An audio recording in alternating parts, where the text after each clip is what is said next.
This is episode 83 of the EdTech Takeout from Grantwood AEA. My name's Jonathan Wiley, and I'm joined today by Melinda Kearney. Oh, Melinda, wow. I thought, like my mother. Try and be more formal today or something. Oh, I'm wrapped up in my Sherpa today. I didn't show you. Look at do you see my Sherpa pants I have on? Can you see them? Oh, I had not seen those, no. So, yesterday, my son says to me, Mom, you're starting to look like a llama.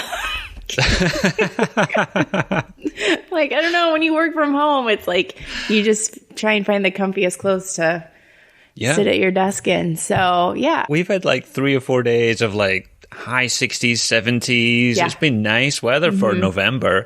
And then today it's just cold and miserable and it's raining. And it's been raining ever since I woke up. Yep. So I put my llama clothes on today because I'm kind of just mourning the loss of our 7 days of 70-degree weather in November. Set a record.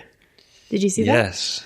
Yeah, gosh. 7 days of 70-degree plus. Yeah, yep. So I was in my element. Yeah, I really enjoyed it a lot. But I'm going to start decorating for Christmas now. I've been waiting. Normally, I don't decorate for Christmas until after Thanksgiving, but I feel like we need a little bit of joy. So Christmas decorations bring me joy.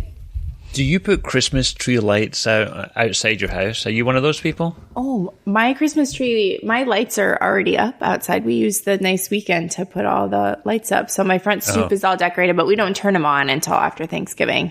I thought you were going to say you just left them out from last year. No. We always take them down, but we always wait to turn them on the night of Thanksgiving. But there is always a nice weekend in November, and we always put lights up then and are thankful that we have them done. I think we all need a little bit of cheering up a little bit. So. Yeah, we might not take them down, though, because who knows? We'll be stuck in our houses again for another 7 months. Could be. I'll just keep my Christmas lights on and my tree up, probably. Christmas all year round, right? Yes. All right. Well, should we do this thing? We should probably do what we're here to do, yeah. Start with some news and follow-up. All right, let's do it.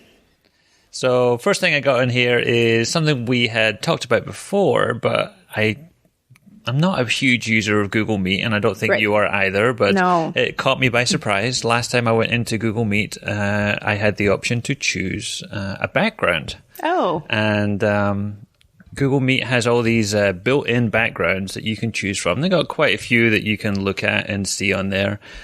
Some people can upload their own backgrounds, but if you have an education account, you cannot upload your own image, which I think is maybe for the best, because I could see some students taking advantage of that in the wrong way, but everybody else can choose from a variety of background images as well as blurring your background now inside of Google Meet.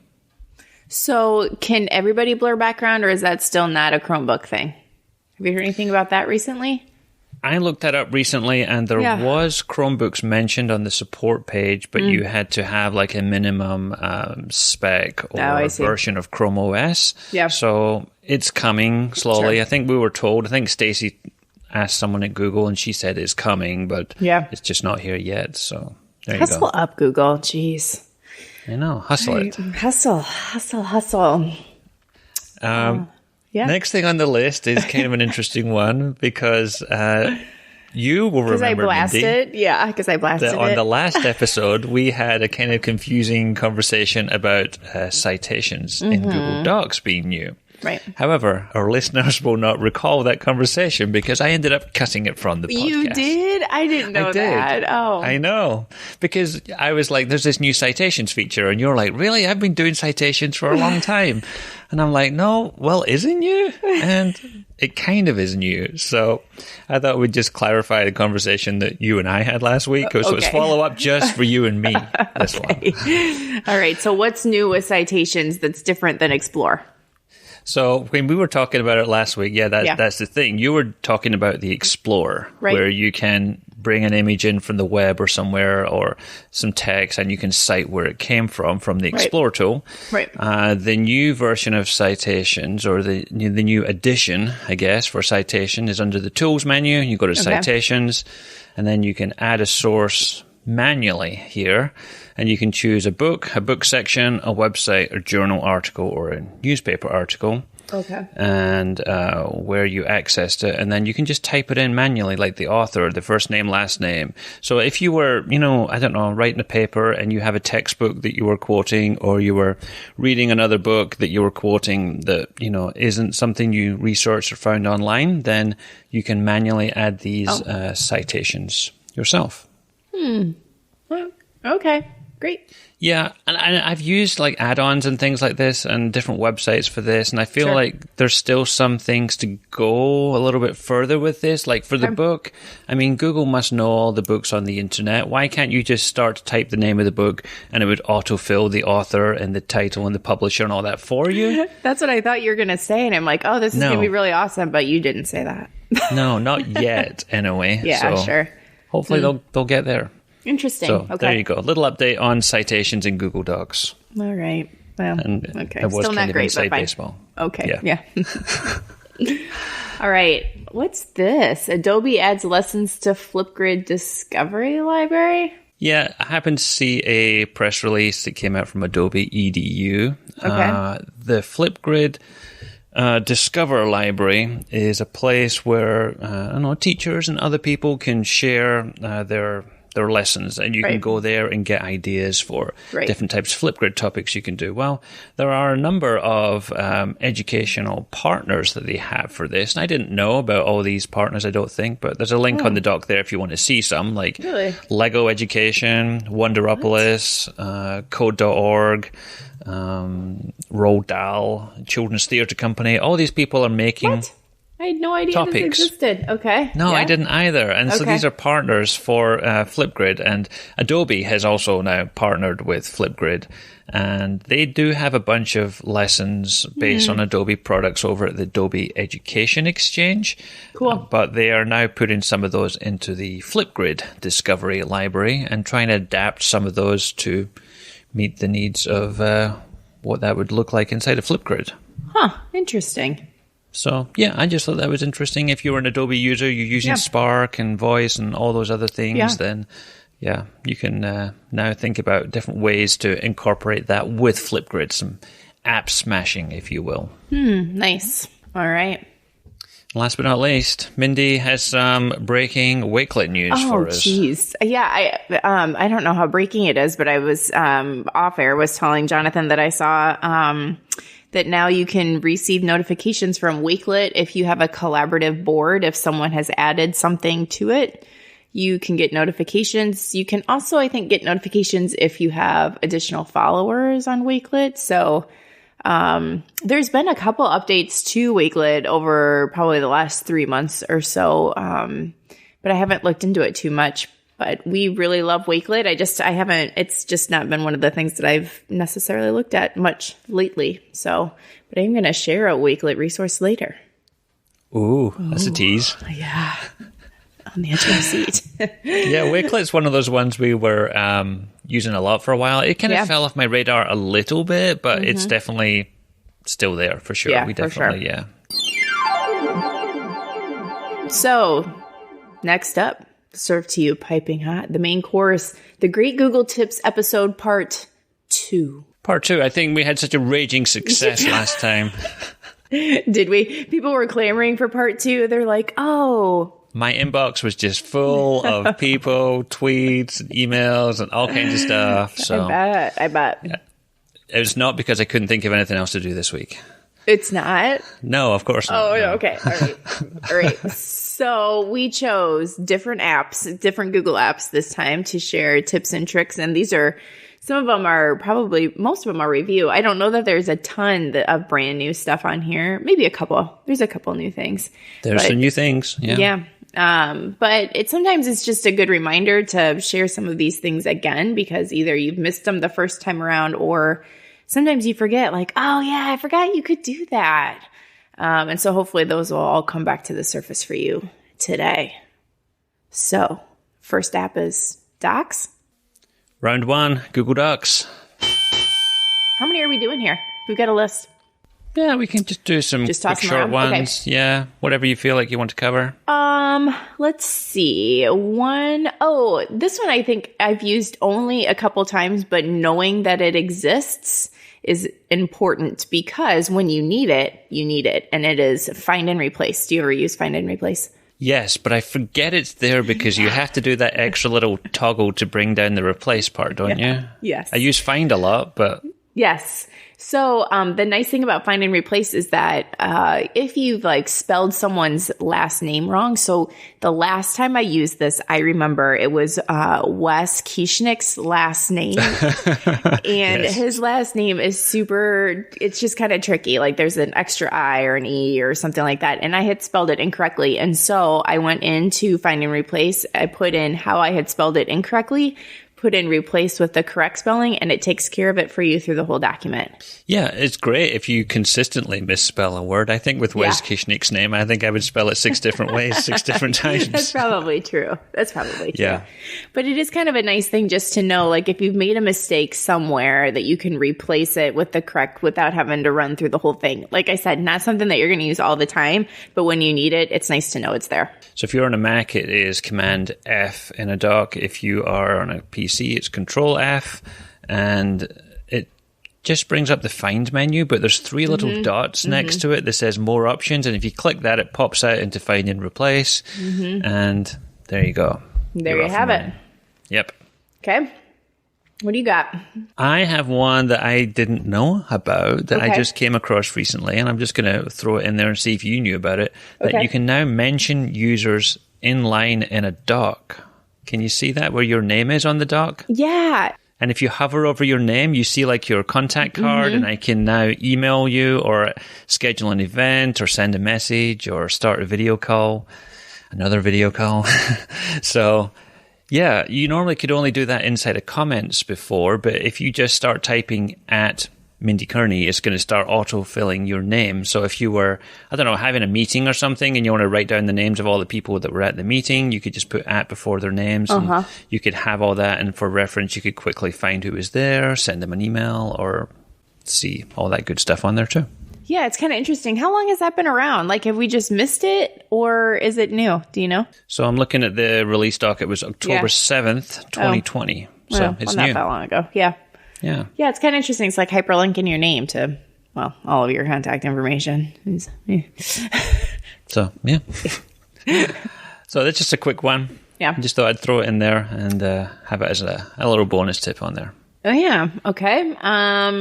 I feel like I've mentioned this one before, but it's also an interesting one that I don't know that you'd come across if you didn't know it was there. And that is the ability to share a link to a bookmark within your doc. So I use bookmarks actually quite a bit in docs to create table of contents, something like that. So if I have a bookmark inserted into my doc, it actually has its own little link. So I can share that little link with someone else and take them directly to the spot I want them to find in that doc. So imagine 100-page document. I have my little bookmarks in. I can send them exactly to that spot, which I think is really kind of an interesting thing and not something you'd know was there. I didn't know you could do that. I'm just going to say, or if I did know, I forgot. I've never done that before. I've shared this before. You have? Oh, yes. On the podcast? Yes. Oh my gosh. You're so annoying. Ugh. I've never done this, then let's just say that then.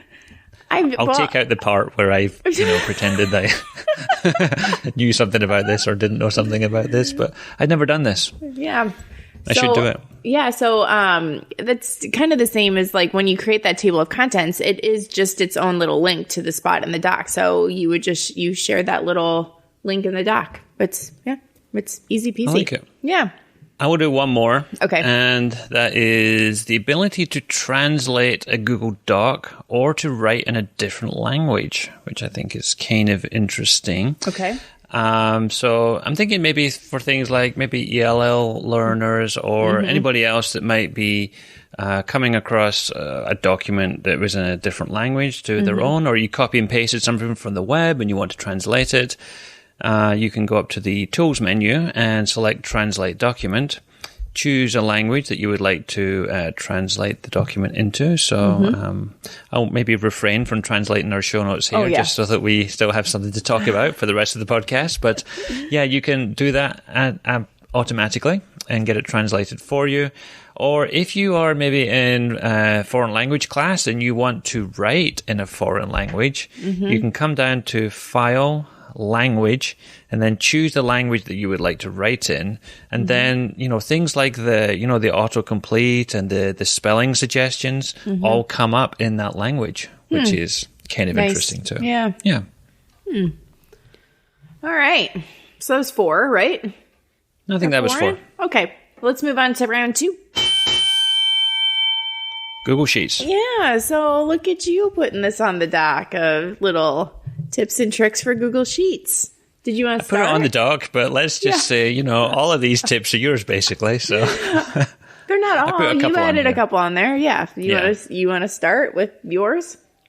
Yeah, sure. I'll start with the smart charts. Something I showed someone recently. They were looking at some data in a spreadsheet and they were like, okay, so I want to make some charts. I've never done that before. And I said, well, I guess the easiest way is just to hit the Explore button in the bottom right-hand corner, and Google will automatically generate some charts for what it thinks would be a good way to represent some of the data you have. Now, sometimes these can be kind of random and you're like, no, that is absolutely not what I need. But sometimes, you find a chart that you need, and sometimes so it's just quicker than, selecting your data and going and building a chart and customizing it and all the rest. They are already there. If you have a spreadsheet full of data and you hit the Explore button, it will just generate some charts for you.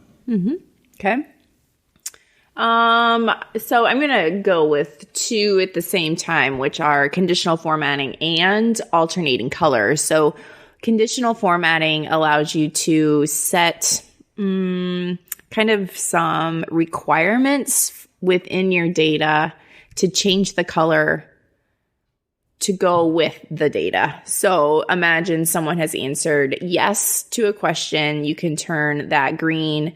If someone else has answered no to a question, you can turn that red to help you kind of look at data very quickly. And I think if you're using Google Forms with students, like for social emotional check-ins or kind of at the beginning of class for questions, things like that, you could set up conditional formatting so that it quickly gives you a visual experience of, okay, temperature gauge for class is we're green. We're mostly green. We're good to go, instead of having to look through a bunch of responses. So I think that's nice.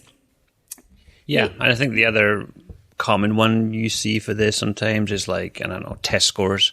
Sure. And you want to see quickly, which kids got over a certain percentage and which got under a certain percentage. And you can color code them for that too. And then the other one that I feel like kind of goes with this because it is colors is the ability to change alternating colors within the spreadsheet. So when I added this one on, I happened to see that research, I don't know what kind of research is done around this type of thing, but research shows that it's easier to read data if each row alternates in color. So this is a super easy thing to turn on, especially if you're looking at a bunch of data to kind of help your eye go along those rows. It's just under Format, and it comes right underneath conditional formatting, and it's just alternating colors. And you can choose the color scheme that you'd like to use. I think the default is just gray, like dark gray and light gray or something like that. I don't know. For certain, but it is kind of a nice way to help you look at the data without your eyes going all buggy. Yeah, I could not agree more. I think that's like if you have a long spreadsheet, that's like one of the first things you should turn on probably. For sure. It really helps. Yep. Okay, so my next Google Sheets tip is me also stealing from the news and follow-up like I did with Google Docs, because as of October 15th, 2020, Google announced Smart Fill to help automate data entry in Google Sheets. And so this is a bit like, in Gmail or Docs, where it will start suggesting the rest of the sentence for you. Right. Google Sheets is going to start suggesting the rest of the data for you. So if you, for example, you had all your attendees at a meeting or something, and you were starting to type out their email addresses, you can put the first one in, and if they all have the same, like at gwaea.org, it will automatically suggest, first name at gwaea.org or whatever it is down there too. So it's a new thing that's just rolling out. You may not quite see it yet, but its scheduled release is November 5th. So it should be out and about everybody pretty soon. Okay. Which one from my list next? So I would say, I'm going to go with the using dropdowns inside Google Sheets. So if you are planning on sorting or filtering your data, dropdowns is really nice when you have multiple choices that could go into a column or a row. So the nice thing about that is it kind of keeps you from making mistakes in your data entry. So if you want to sort dogs and cats, let's say you misspelled dogs, D-A-W-G instead of D-A-double-G, D-A-double-D-A-W-G, dog instead of D-O-G. Keep talking. Oh boy. Anyway, so if you spelled it incorrectly, you just get that drop down menu so that it's correct every time. So you can choose it. It also makes it super fast to enter any data as opposed to hand typing all of that in. With the Smart Fill, it probably would help you make less mistakes, but that drop down does help you kind of make sure that whatever is put in that column is correct and therefore is sorted and filtered correctly as well. So if you're like Randy Jackson or somebody, then and you're calling everybody dog all the time, then it's going to help with that. Then it is. I think that would be great. Give me a break, man. Give me a break. I've been alone in this house for a long time. I know. I can tell. Round 3 is Google Forms. All right. And Google Forms is one of those apps, I think, that sometimes I think, well, everybody knows everything about forms because there's not a lot to know about forms. But maybe some of these will just come into the category of, I completely forgot about these. Sure. So here's the first one that I completely forgot about, and that is templates. Mm-hmm. Because, I knew they're there, and every time you go to forms.google.com, you see them and you just ignore them and you go on to the next thing. But I looked at these this morning, actually, and I thought, there's some here that I could definitely use because I work with our support staff at Grantwood and help them with their technology needs. And one of the things they're always asking me about is like things like Doodle and ways to schedule meetings and find times. Yeah. Well, they have a template for find a time, where it's like everybody fills it in, and then there's checkboxes there all set up for the days, and you could customize that for times and things. Sure. And then you just go into the responses later, and it shows you all the charts and things, and which ones have the most popular time. And I think that would be really fun and easy to do. They have things like contact forms that you could put on like a Google site or something like that. They have assessments, course evaluations. Really? You and I do courses, and it could be a way just to send out a quick course evaluation form where you can customize that, and it just takes some of the work out of it for you. I mean, there's things you're going to leave in there, there's things you're going to take out, but maybe have a look at those templates in there too, and maybe even think about submitting your own templates to your school domain or your organizational domain too. Yeah. Let's see. I didn't put any of these on here, but I will talk about, this one, your next one kind of goes on here, goes with templates of sorts, is being able to import questions from other forms that you've had, right? Yeah. So I don't know how that looks because I've never done that. What does that look like? So, when you create a new form, there is a little sliding bar that's down the right-hand side that'll let you add a question or add a video and all that stuff. One of those things is in there that says import questions, and that's the one I always overlook too. And it basically just opens a dialog that lets you select a previous form. and then you select the form, and then it will run up on a sidebar all the questions that you can import from that form into your form. Huh. Yeah, and you just check all the boxes for the ones that you want to import. So if you did a quiz for your kids, and then you want to, I don't know, at the beginning of the year it was a pre-test, and you want to maybe put some of those into a post-test, you could import some of those questions over without having to retype them and things like that on there. And it just throws everything in there, all the choices, all the answers, everything. Nice little time saver, huh? I think so, yeah. Okay. Something else that you can add is a confirmation message, which I do this a lot. This is one that I often do. And one of the things that you put in here too that I think is a good idea is including a link to take people somewhere else at the end of their form. So the nice thing about thinking that way is that if you have students who are maybe their little quiz or formative assessment is at the end of this form, you could have a link to a doc to a playlist or to a video that you want them to watch next or something like that to kind of keep them moving forward without getting verbal instructions from you about what the next steps are. Yeah, absolutely. And again, it's just one of the things I forget about. And I think part of it is because you have to go into the form settings. Right. And then you have to hit a tab called presentation. Yeah. Which I think is weird. Dumb. It's like, what? Why am I presenting a form? And it's more just to do with how the form looks to other people, I think is what that looks like. But the word they came up with, presentation. And then there's confirmation message. The standard one is your response has been recorded. Which is very sterile official, and very... Yes, official, but we can be more friendly than that. Yeah, we can try and add some more personality in there or say, congrats, now you can move on to chapter 2. And here's a link to go find that module or something. Mm-hmm. Right.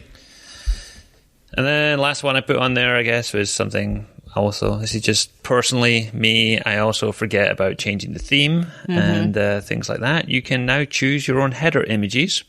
They have a bunch in here where you can choose through different themes like illustrations and food and dining and kids, but you can also upload your own pictures too. You can change the color of the form and you can also change the background color. So if you pick like, I don't know, like orange, then it will also give you like 3 different shades of orange for your background color, depending on what you want. And you even have, you have 4 font choices for each theme that you choose. Is one of them Comic Sans? One of them, it's called Playful. It's kind of like Comic Sans. So, yes, it might as well be Comic Sans in another life. All right. Next round, 4. Let's do it. Round 4 is Google Keep. Let's see.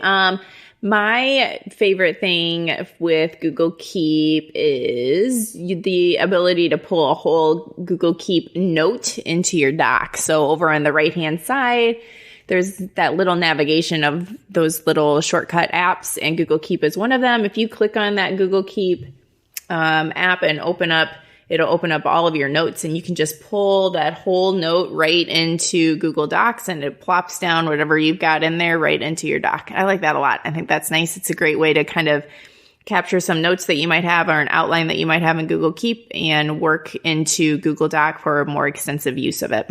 Yeah, and you can probably correct me if I'm wrong because I only have a vague recollection of this, but there's teachers that use things like this for like, I don't know, dragging stickers over to say like, well done, good job, or like feedback comments and things like that they store inside their Google Keep, isn't there? Yeah, so the one thing I would say about that is that if you're doing feedback, I would imagine that if you're going to drag it over, I wonder if it has to be its own note all by itself. I know that a lot of times in feedback, they have it as a checklist and you just copy and paste it over. But I kind of wonder if you can I don't know if you can drag over just a part of a Google Keep note. You know what I mean? Yeah. But it is a good spot to have your feedback over on the right-hand side as you're working through student work for sure. All right, so I'm not a huge Google Keep user, but I know a couple of things about Google Keep. So I would just say I found out, I guess, not too recently, but a little while ago, that if you double-click on a picture in your Google Keep, you can annotate on top of it. Really? There is a little kind of like pen or marker tool in the top right-hand corner. Okay. If you click that, and then you can start drawing on top of pictures. Really? Which I thought was interesting. Yeah. Oh, so if you just want to remember or highlight or point out something in a specific picture, maybe you save, I don't know, a picture of the website or something, and you were putting it on a collaborative keep note to share with others, and share your ideas for what we should fix or change. You can underline and draw things around it. So there you go, just short and sweet, that one. Well, and that kind of reminds me too when you said something about a website, and I don't know that this is on our list because now I'm not looking at the show notes again, but Google Keep has its own Chrome extension too, and so it allows you to attach a website to your Google Keep note, and then also have notes tied to that website, which I think is really nice. So I might have to add that in the show notes now that I've mentioned it. But the Google Keep, that and the Google Keep app on your phone is super nice too, and allows you to have all of those notes on the go as well. So I don't know. I don't think either one of those are on our show notes. I'll add those in, but both good extras to Google Keep too. It's like a bonus tip right there, right? Oh yeah, sure. Right. Yeah. Mm-hmm. Well, mine's I got another one here. It's kind of a hidden one I'll mention, and that is, it's really easy. I think everybody knows how to use checklists inside of a Google Meet note. Not a Google Meet note. A Google Keep note or a Google Meet note? Let's do a Google Keep note. Okay, all right. Because Google Meet notes are an unreleased feature right now that we shouldn't be talking about. So inside of a Google Keep note, you can make a bulleted list as well as a checklist. Now, to make a bulleted list, you have to do an asterisk and then a space, and then you type what you want, and then you hit enter, and it will do bullet points instead of checklists. I didn't know that. So, yeah, not everything needs to be a checklist, I don't think, I guess. True. You could just want to, list things off without checking them off. And if you want to do that, it's a bulleted list. You use an asterisk and then hit a space, and the asterisk will magically turn into a bullet. And as you hit enter after each item, you'll get more bullets on your note. Which the other thing on here that you had on here that I had not seen before was the ability to indent checklists for a hierarchy of checklists. I don't think I've ever done that either. Yeah, so if you want to have like a subtask of something, you just like drag there's like a little handle next to the side of the item, and you drag it to the right, and it will indent it. And the kind of nice thing about that is, you might have like, I don't know, prepare for my next PD class, and then you've got a bunch of things underneath there that you still have to do, like you have to create some notes and prepare the presentation and send an email, and then you can check all those off individually, or you can just check the top one and it will check off all the subtasks underneath too. Now, where's the fun in that? Where's the glory? I know. You get that satisfaction of checking one thing off at a time. But yes, I do really like that a lot. Yeah.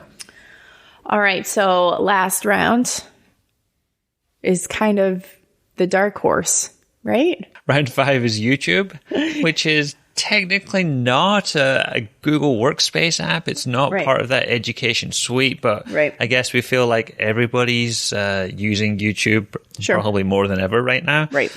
So we'd throw a few things in about YouTube. All right. So what's your first one here?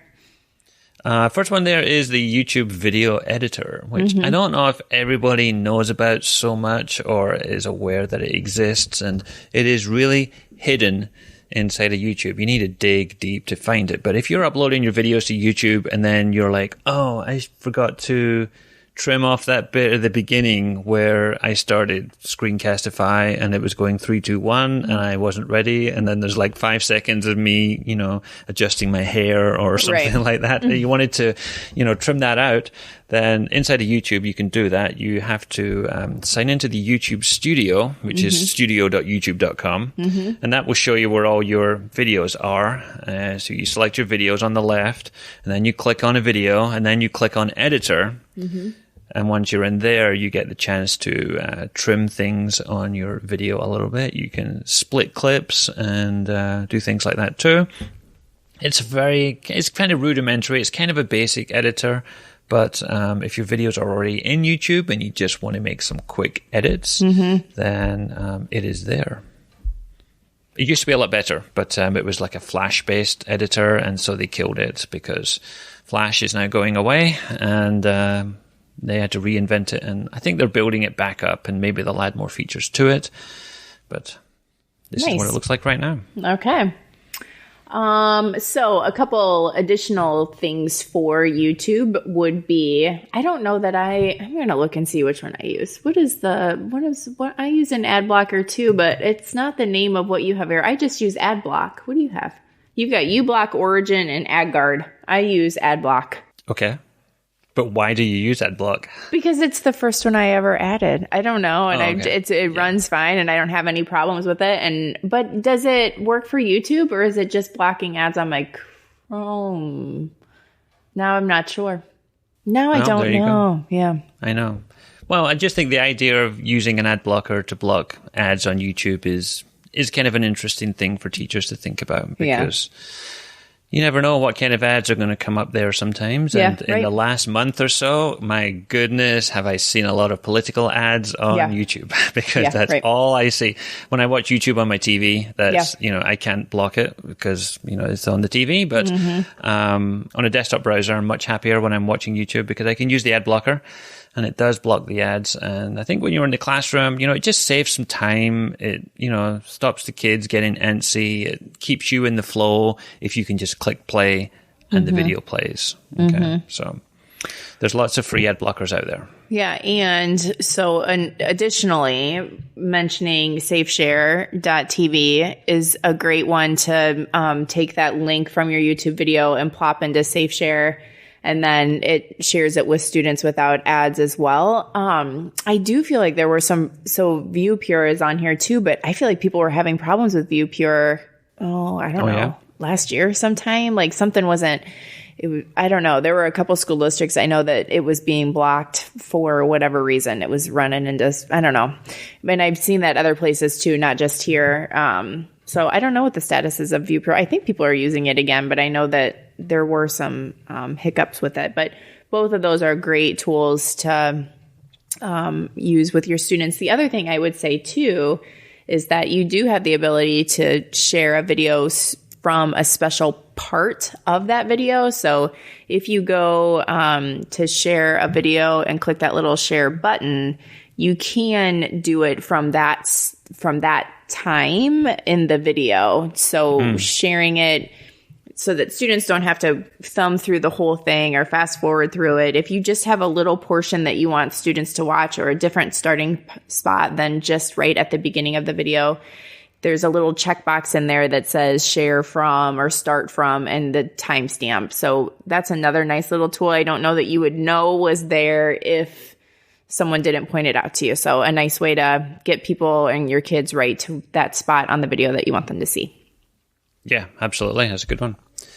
I started using YouTube's dark mode as well, which I think is kind of interesting. If you're signed into your YouTube account and you hit your profile icon in the top right, you can come down to appearance. And there you've got dark theme, light theme, or device theme. So if you are using a Mac or a Windows computer that is got a dark mode or light mode, it will respect whatever you have on your computer at that time. But I think dark mode is kind of interesting for YouTube because it blacks out a lot of the the background. Obviously, it makes it less bright, and it's more like a theater mode almost because it just tones down everything else on there. So I switched to that recently, and I think I'm probably going to stick with dark mode. And it actually reminds me of when I watch YouTube on the TV because it's kind of a dark mode on there too. Oh, sure. So you can check out dark mode if you want to. And then the other thing I put on there was just to think about, if you're not making playlists, then I think that's almost YouTube 101. You've got to get into playlists and start saving videos for playlists, because without playlists, you'll be one of those people that are like, oh yeah, I watched this video on YouTube once. What was it called? And you're searching for it, and you're searching for, and you spend all your days searching for this one video you saw. When if you add these things to playlists, you can always come back and see it. So you watch a good video, you think, yes, I could use that with my class sometime. Add it to a playlist and organize those videos so that you can come back and find them when you need them. Absolutely. All right, tech nuggets. Let's do tech nuggets. Okay, so I have found just today, I happened to come across this, which I thought, as the world feels like it's kind of closing in around us again, I found this spot that is all fall virtual field trips, which I thought was kind of fun, because a lot of times, at least kids here in Iowa, go to the pumpkin patch with their class or the apple orchard with their class. That's exactly what they do. I don't know that those things are happening. So there is a website that has a bunch of fall virtual field trips, hayrack rides, apple picking, pumpkin patch, corn maze, all of the things that especially our kids in Iowa do. And maybe if those aren't things that your students normally do, depending on where you live, it might be a place to go and experience, a different type of field trip, especially since maybe field trips aren't on the top priority right now or happening right now. So lots of just kind of interesting little videos. I would say probably preschool to, I don't know, third grade maybe. But it could be something to share with your students if they're at home, go on a little field trip together. Or even if you're face-to-face right now, could be a way to experience some of those things that maybe won't happen this year. So it's kind of a fun little website. A tinge of sadness to that, Mindy, that, with our virtual classrooms and hybrid classrooms and things, we can't get out and do all the field trips and things we used to do. But yeah, that's a good option on there. It's always good to have more virtual field trip options. Sure. Okay, my first tech nugget for today is a site that was new to me. I think I saw this in Ed Week, an Ed Week blog post, and it's called quill.org.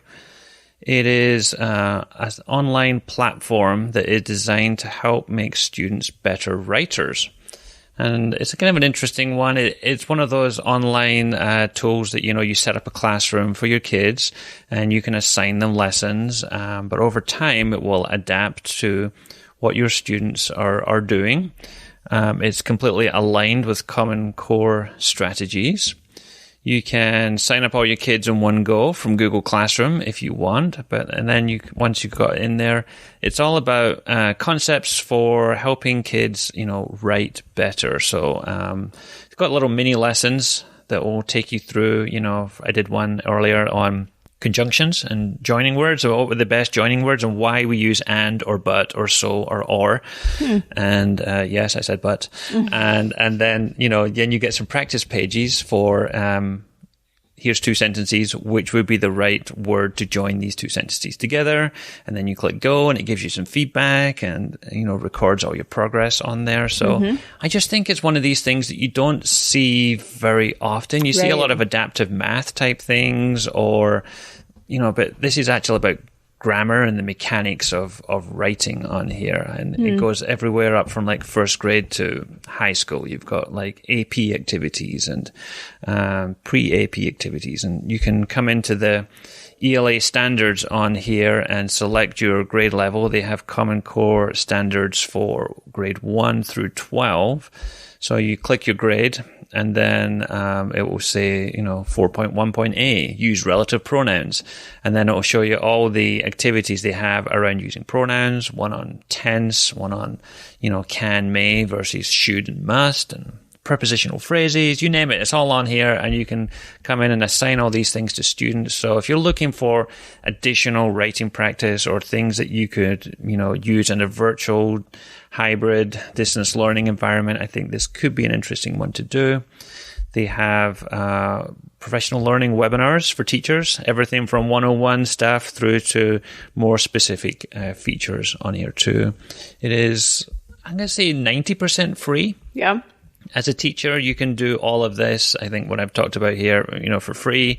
They do have a premium platform where you can sign up for like a district level thing, a school or district level. It gives you advanced reporting things for across all your buildings and stuff like that. But for the most part, it's supported by like the Bill and Melinda Gates Foundation, Google, AT&T. All these people are helping keep this thing running.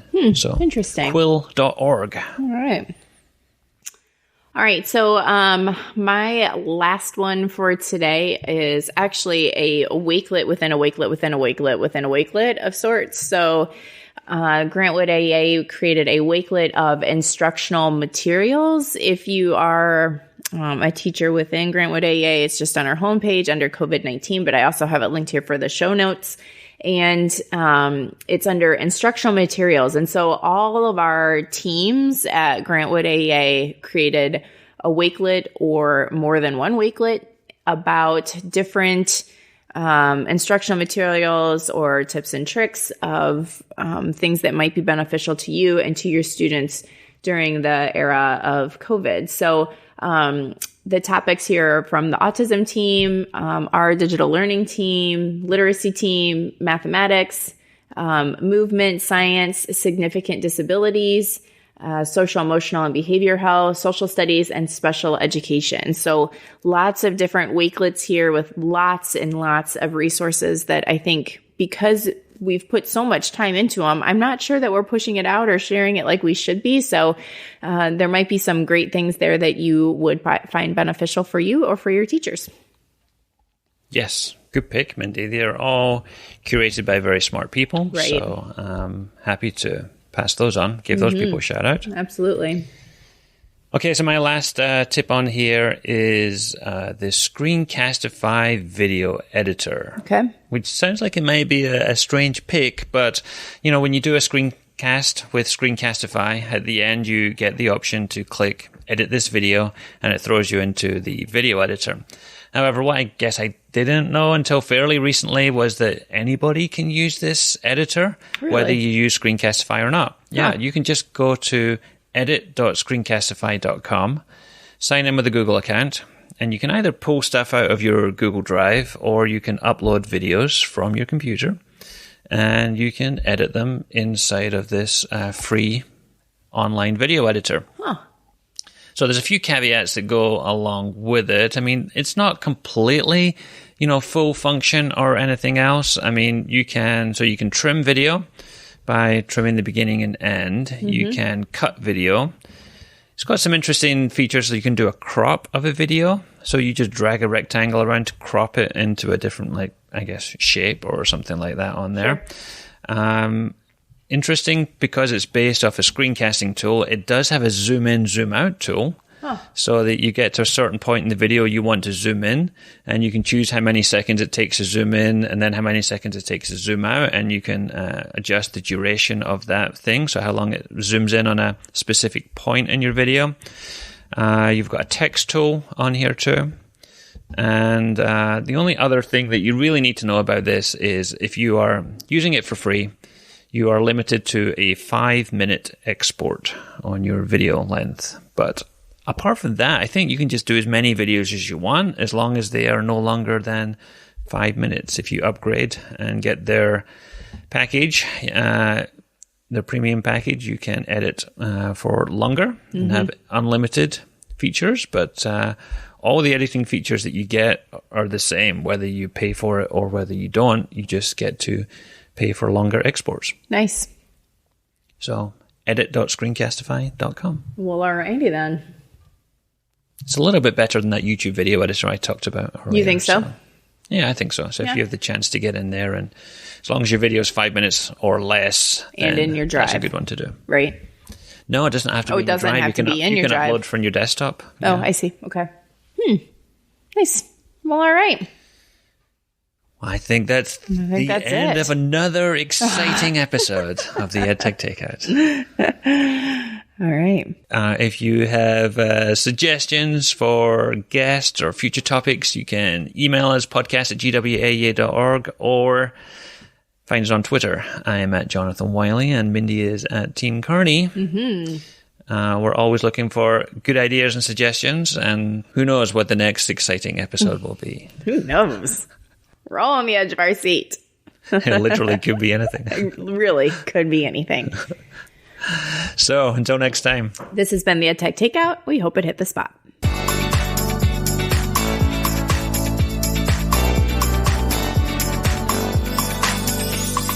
For more information on today's episode, please visit dl.waaa.org. gwaea.org/podcast.